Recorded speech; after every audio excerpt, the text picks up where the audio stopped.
मुगलों से पहले इस हिंदू राजा का था दिल्ली पर राज, कहलाता था भारत का नेपोलियन। मुगलों ने भारत में कई सालों तक राज किया है और उनके अच्छे और बुरे कामों के आधार पर उनको याद किया जाता है।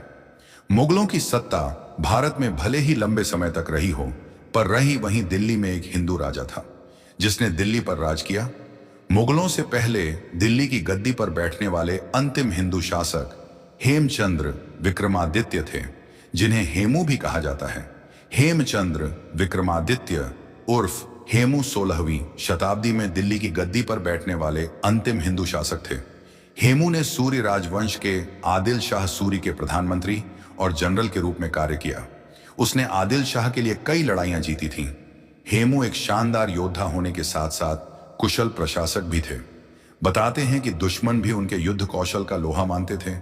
हेमू ने 7 अक्टूबर 1556 को पानीपत के दूसरे युद्ध में मुगल सेना को हराने के बाद दिल्ली पर अधिकार कर लिया और खुद को स्वतंत्र शासक घोषित किया।